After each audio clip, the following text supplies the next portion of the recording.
গল্প তোমার আমার সম্পর্ক, লেখিকা পাখি, পর্ব ১৩। বেলা প্রায় ১০টা। দীর্ঘ ঘুমের পর ধীরে ধীরে চোখ মেলল শুভ্র। প্রথম কয়েক মুহূর্ত কিছুই বুঝতে পারল না সে।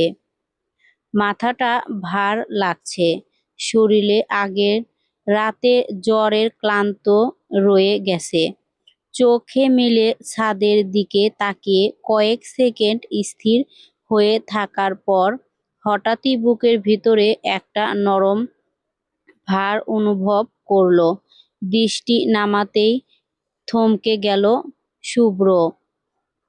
মেহেরুলের তার বুকে ক্লান্তি অবশিষ্ট মেয়েটা তার বুকের কাছে গুটিসুটি মেরে ঘুমিয়ে আছে, যেন সারা রাত জেগে থাকা ছোট কোনো পাখি শেষ পর্যন্ত নিরাপদ একটা আশ্রয় খুঁজে পেয়েছে সেখানে। নিশ্চিন্তে ঘুমিয়ে পড়েছে। এলোমেলো চুলে কয়েক গোছা মেহেরুলের কপালে মুছে আছে। চোখের নিচে স্পষ্ট ক্লান্তির ছাপ, অথচ ঘুমন্ত মুখটা অদ্ভুত এক শান্তি। শুভ্র কিছুক্ষণ নিঃশব্দে তাকিয়ে রইল। তারপরে রাতের কথাগুলো ঝাপসা ভাবতে মনে পড়ল। জ্বর, ডাক্তার, মেহনুর ছোটাছুটি, সারা রাত জেগে তার পাশে বসে থাকা। হয়তো কখন ঘুমিয়ে পড়েছে কিছুই জানে না মেয়েটা। শুভ্রর কঠিন মুখটা ধীরে ধীরে নরম হয়ে এলো। এতক্ষণ পর্যন্ত যে মানুষটা নিজের ব্যথায়, নিজের ক্লান্তি কিংবা নিজের জীবনের নিয়েই ভাবেনি, সেই মেহেরুল শেষ পর্যন্ত তার বুকের উপরে মাথা রেখে ঘুমিয়ে পড়েছে। শুভ্রর ইচ্ছে হলো ডাক দিয়ে জাগিয়ে দিতে, কিন্তু গলা পর্যন্ত এসে শব্দটা থেমে গেল। ডাকতে ভীষণ মায়া লাগছে তার। থাক, একটু ঘুমাক, ক্ষতি কি আর। সে শুধু নিঃশব্দে মেহেরিনের মাথার কাছে হাত রাখলো, এলোমেলো চুলগুলো সরিয়ে দিল কপাল থেকে। মেয়েটা ঘুমের মধ্যে সামান্য নড়েচড়ে আরো একটু কাছে সরে এলো। শুভ্র স্থির হয়ে গেল। তার বুকের ভিতরটা কোথাও যেন অচেনা একটা অনুভূতি ধীরে ধীরে জাগা করে নিল। যে সম্পর্কে এতদিন সে শুধু দায়িত্ব আর কর্তব্যর নামে দূরে সরিয়ে রেখেছে, আজ সেই সম্পর্কর মানুষটাকে নিজের বুকের কাছে এভাবে দেখে তার মনে হলো মেহেরুলকে শুধু তার দায়িত্ব বলে এড়িয়ে যাওয়ার বোধহয় আর এত সহজ নয়। বেশ কিছুক্ষণ পর শুভ্রের নড়াচড়াতে ঘুম ভাঙল মেহেরুলের। পরিপাটি করে চাইল সে, নিজের অবস্থান বুঝতে সময় নিল। আর যখনই বুঝলো তখনই লজ্জায় হাঁফসাপ করতে বলল, ঝটপট উঠে জিভে দিয়ে ঠোঁট ভিজিয়ে নিয়ে বলল, এই, আপনি কখন উঠছেন? আমাকে ডাকলেন না কেন? শুভ্র শান্ত দৃষ্টিতে তার দিকে তাকিয়ে রইল। তারপরে ঠোঁটের কোণে মৃদু হাসি ফুটিয়ে বলল, ভাবলাম আমার বাচ্চা পাখিটা ঘুমাচ্ছে, তাই ডাকিনি। মেহেরুল কয়েক সেকেন্ড চুপ করে রইল। কথাটার ভেতরে স্নেহটুকু যেন আর তার অজানা হৃদয় ছুঁয়ে গেল। সে চোখ সরিয়ে নিয়ে মৃদুস্বরে বলল, তাই কি মাহমুদ সাহেব? শুভ্রর মুখে হাসিটা একটু গাঢ় হলো। অতঃপর সে বলল, কিছু না। হঠাৎ মেহেরুল প্রশ্ন করে বলল, আমায় ভালোবাসেন মাহমুদ সাহেব? শুভ্র প্রশ্নটা শুনে কয়েক মুহূর্তে নিশ্চুপ হয়ে রইল। মেহেরুলও আর কিছু বলল না, শুধু স্থির চোখে তাকিয়ে রইল তার দিকে। ঘরের নীরবতা, ঘড়ির কাঁটায় শব্দটাও যেন স্পষ্ট শোনা যাচ্ছিল। শুভ্র ধীরে ধীরে চোখ সরিয়ে জানালার দিকে তাকালো। সকালের আলো পর্দা ভেদ করে ঘরের মেঝেতে এসে পড়তেছে। কিছুক্ষণ পর সে শান্ত গলায় বলল, এই প্রশ্নের উত্তর এখনই জানতে চাও? মেহেরুল মৃদু স্বরে বলল, জি। শুভ্র এবার তার দিকে তাকালো। চোখের আগের সেই কঠোরতা নেই, বরং অদ্ভুত এক কোমলতা। সে মলিন কণ্ঠে বলল, তোমাকে যখন বিয়ে করছিলাম তখন তোমাকে শুধু একটা দায়িত্ব হিসেবেই দেখেছিলাম। তো তোমার নিরাপত্তা, পড়াশোনা, ভবিষ্যৎ সবকিছুর দায়িত্ব আমার। মেহেরুন চুপ করে শুনছিল। অতঃপর শুভ্র একটুও থেমে ফের বলতে লাগলো, কিন্তু মানুষ সবকিছু নিজের ইচ্ছে মতো নিয়ন্ত্রণ করতে পারে না মেহেরুন। মানে মানে তুমি কখনো আমার চিন্তায় অংশ হয়ে গেছো, কখন আমার অভিমান, আমার খারাপ লাগাকে শুরু করলে, তখন তুমি না খেয়ে আমারও অস্থির হও। এই সবের কোনো হিসাব আমার কাছে নেই।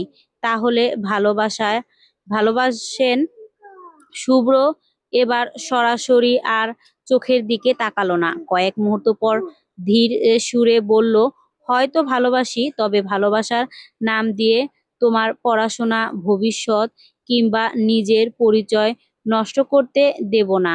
তুমি আগে নিজের মতো করে বড় হও, তারপরে আমাদের সম্পর্ক উত্তরটা তুমি নিজেই বুঝে যাবে।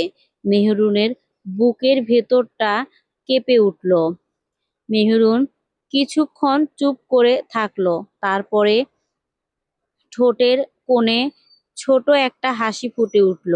আপনি কথায় কথায় এত কঠিন হন কেন যান কেন? শুভ্র মৃদু হেসে বলল, কারণ তুমি কোথায় কোথায় আমার সব কঠিন কথাকে নরম করে দাও।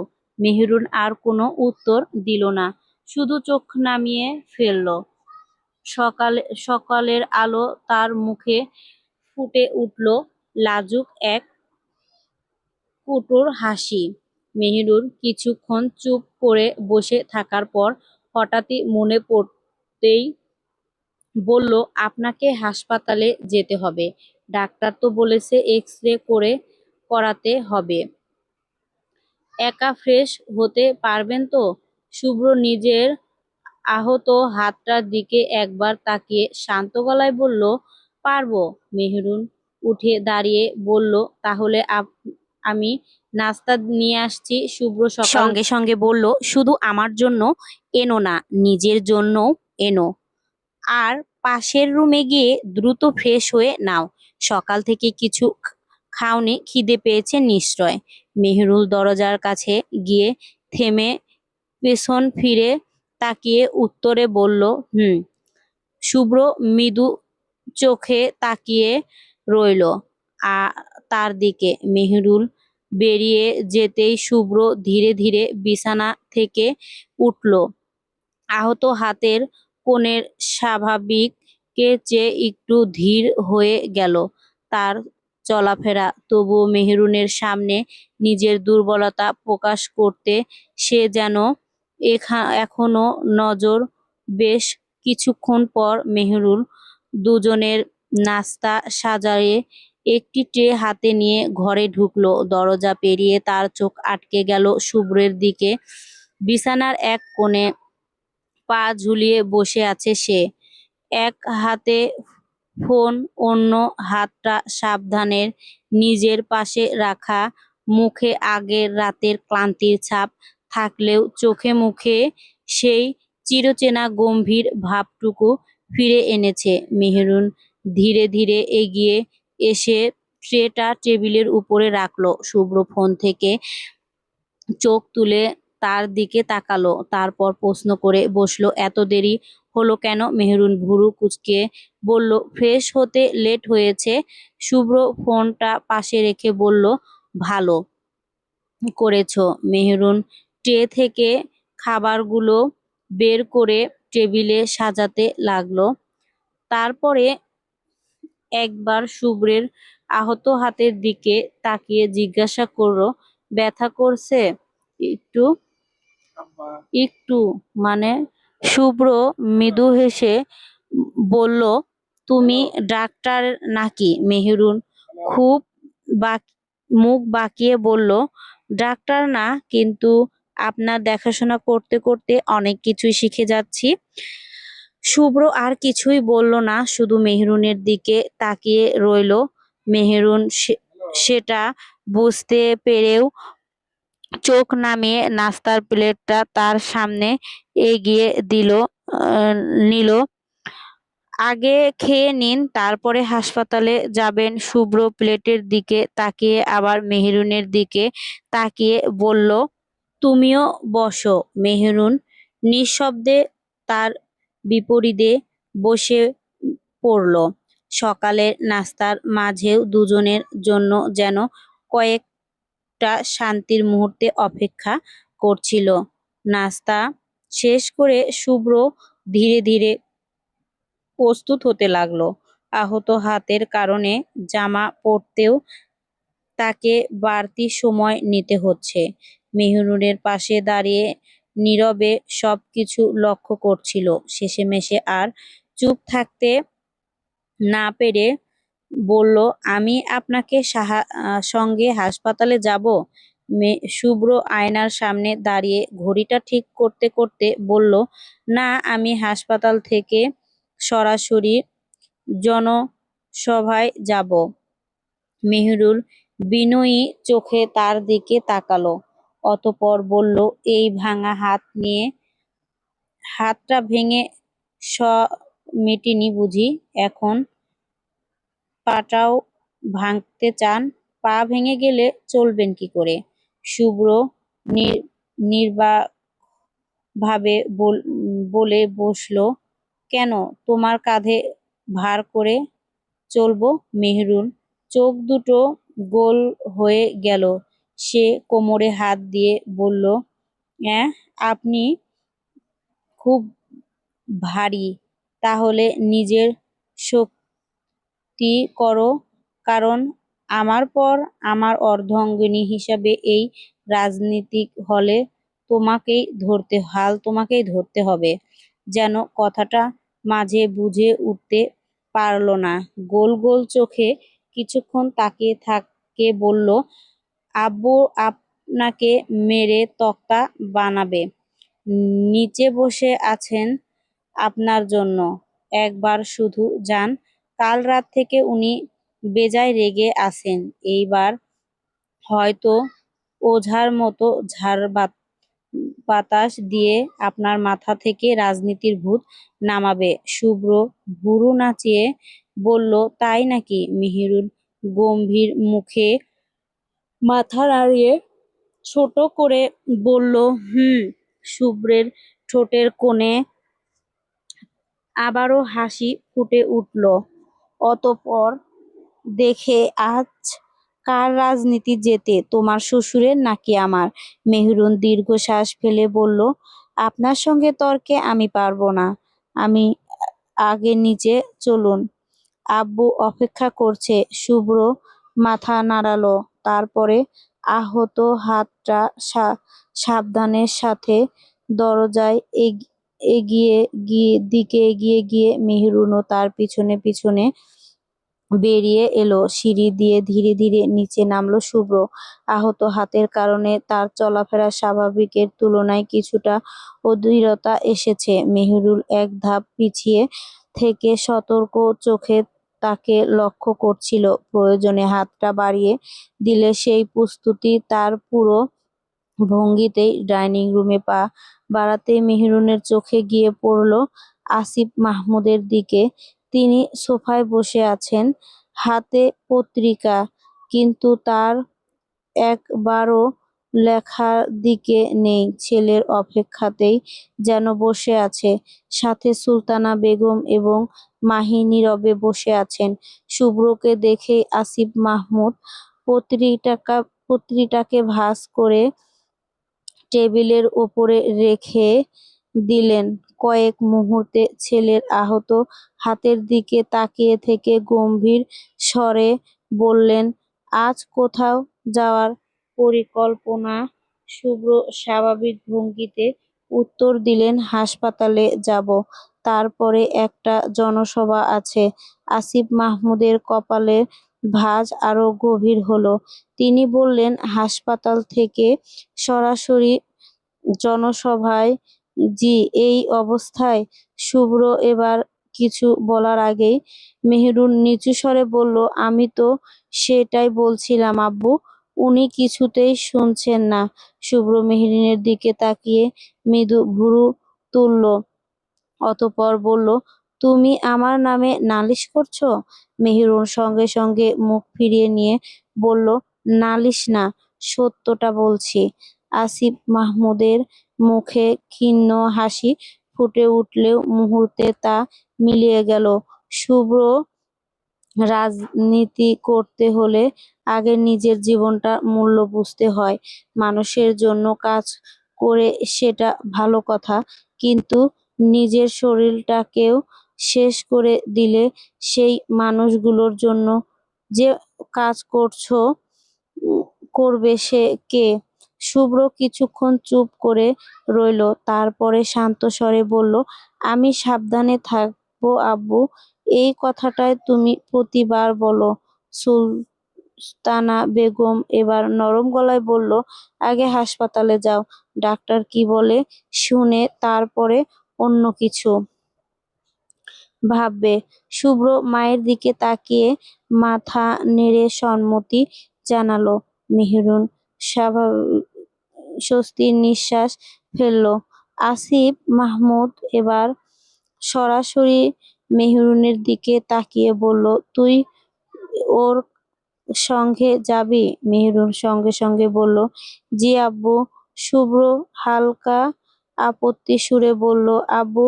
আসিফ মাহমুদ তার হাত তুলে থামিয়ে দিল, কোনো কথা না, আজ অন্তত আমার কথা শোনো।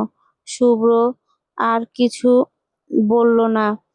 মেহেরুনের মনে মনে একটু হাসল, তারপর শুভ্রের পাশে এসে দাঁড়িয়ে বলল, চলুন এমপি সাহেব, আজ আপনার ওপরে পাহারা দেওয়ার দায়িত্ব আমার। দেখছি তোমার সাহস সত্যি বেড়ে গেছে দিনকে দিন। ম্যাডাম, আমার বেশি উঠবেন না, নামটা কিন্তু আমার হাতেই। আমি ভয় পাই না। আমি হচ্ছি এমপির বউ।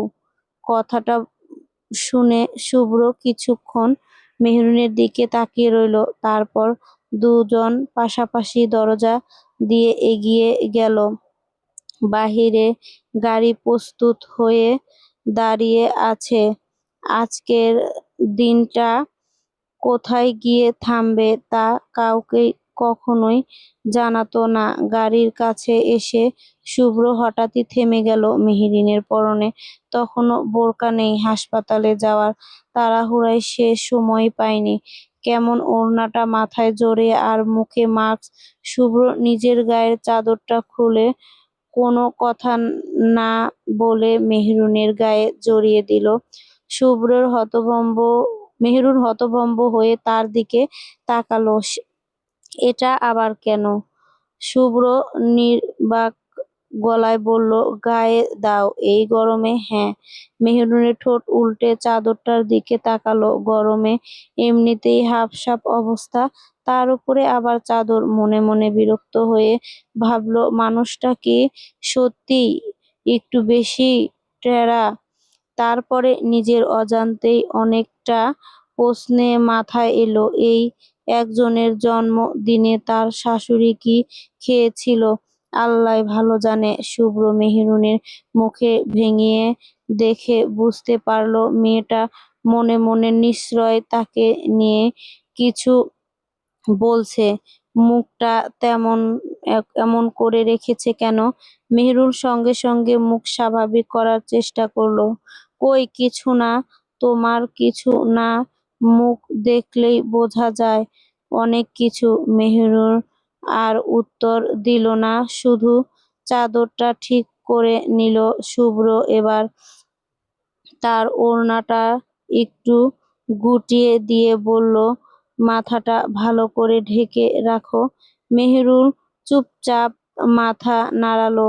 তারপরে দুজন গাড়িতে উঠে বসলো। মেহেরুল জানালার পাশে বসে চাদরের ভিতরে নিজেকে যতটা স্বাভাবিক স্থিত রাখার চেষ্টা করতে লাগলো। গরমের অস্থির হলেও মুখে কিন্তু বলল না। শুভ্র একবারও আর তার দিকে তাকিয়ে মৃদু হেসে ফেলল। মেহেরুন সেটা দেখে চোখ কুঁচকে নিল। হাসতেছেন কেন?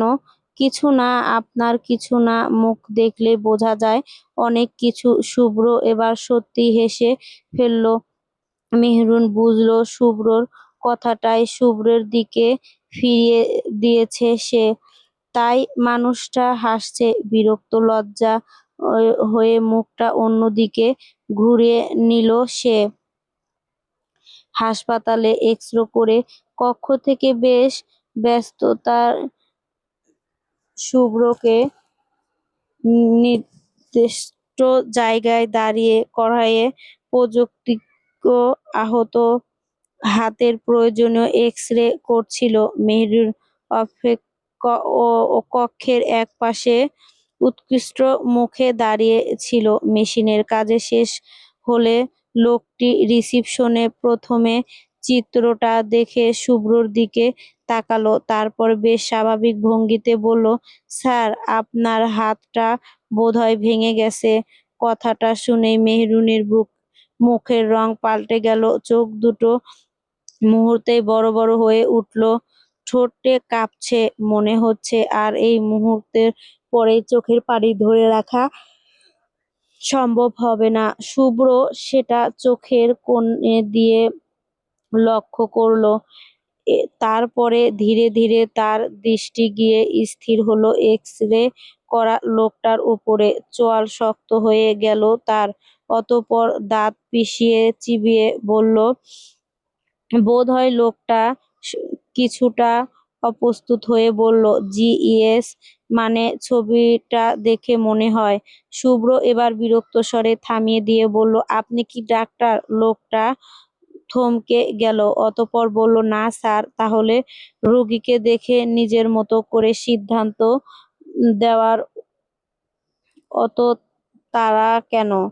মেহেরুল চুপ করে শুভ্রর দিকে তাকিয়ে রইল। লোকটা এবার মাথা নিচু করে বলল, দুঃখিত স্যার। শুভ্র দীর্ঘশ্বাস ফেলে মেহেরুনের দিকে তাকালো। মেয়েটার মুখ তখনও আতঙ্কে ফ্যাকাশে। শুভ্রর কণ্ঠ এবার অনেকটাই নরম হলো। তারপরে বলল, এই যে এমন মুখ করে আছেন কেন? মেহেরুল ধীরে ধীরে বলল, হাতটা সত্যিই ভেঙে গেছে। শুভ্র কয়েক সেকেন্ড তার দিকে তাকিয়ে থেকে বলল, রিপোর্ট না আসা পর্যন্ত কিছু নিশ্চিত না। এত ভয় পাওয়ার কি আছে? মেহেরুন নিচু স্বরে বলল, আপনার কিছু হলে আমি ভয় পাবো না? শুভ্র আর উত্তর দিল না, শুধু মেহেরুনের দিকে তাকিয়ে। তার কঠিন মুখের ক্ষীণ একটা কোমলতা ফুটে উঠল। বেশ কিছুক্ষণ পর ডাক্তারের চেম্বারে পাশাপাশি বসে আছে শুভ্র আর মেহেরুন। এক্স-রে রিপোর্টটা হাতে নিয়ে চিকিৎসায় মনোযোগ দিয়ে আরেকবার দেখে দিল। তারপরে স্থির সুরে বলল, ভয়ের কিছু নেই, তার ভাঙেনি, তবে বেশ ভালোভাবেই মচকে গেছে। তাই কিছুদিন হাতটাকে বিশ্রামে রাখতে হবে। মেহেরুনের বুক থেকে যেন আটকে থাকা একটা দীর্ঘশ্বাস বেরিয়ে এলো। অতঃপর সে নিশ্চিন্ত তাকে ভেতরে থেকে কুকড়ে কুড়ে কুড়ে খাচ্ছে। রিপোর্টের কথা শুনে তার অনেকটাই কমে গেল।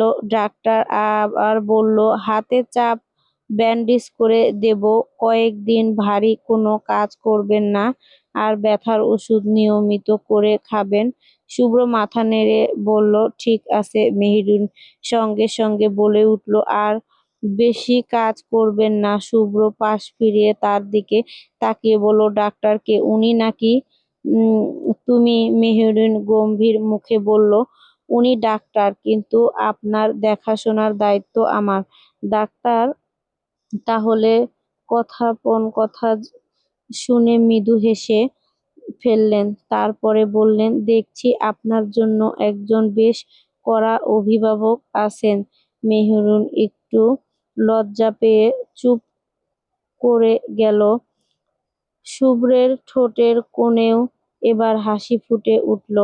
ডাক্তার চাপ ব্যান্ডেজ করার প্রযুক্তি নিতে নিতে বললেন, আপনি আপাতত সাবধানে থাকবেন কয়েকদিন, পরে আবার ব্যথার অবস্থা জানাবেন।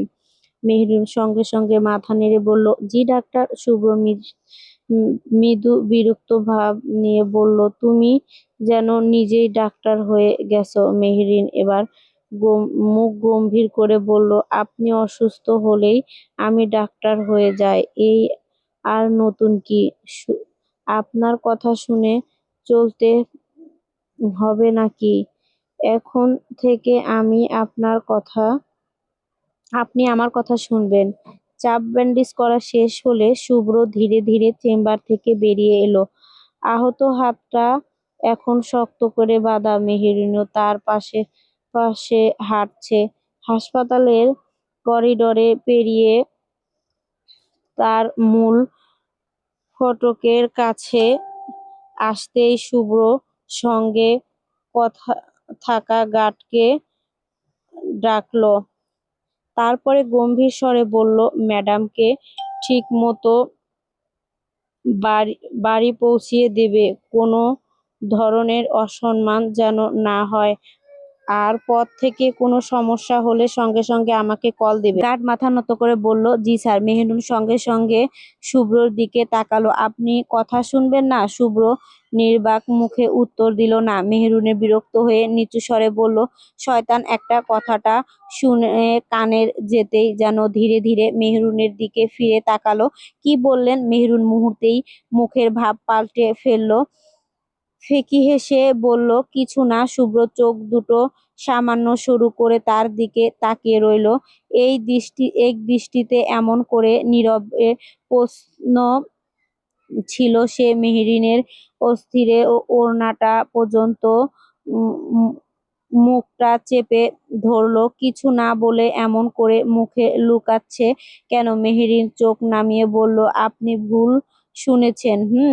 তারপরে আবার গার্ডের দিকে তাকিয়ে বলল, চলো ম্যাডামকে নিয়ে যাও, নিজের যত্ন নেবে। শুভ্র সংক্ষিপ্ত স্বরে বলল, তবুও। মেহরুল গাড়ির দিকে এগিয়ে গেল। শুভ্র কিছুক্ষণ এদিকে সেদিকে তাকিয়ে থেকে নিজের গাড়ি দিয়ে দিকে হাঁটলো। চলবে। পরবর্তী গল্প পেতে অবশ্যই আমার চ্যানেলটাকে সাবস্ক্রাইব করবেন।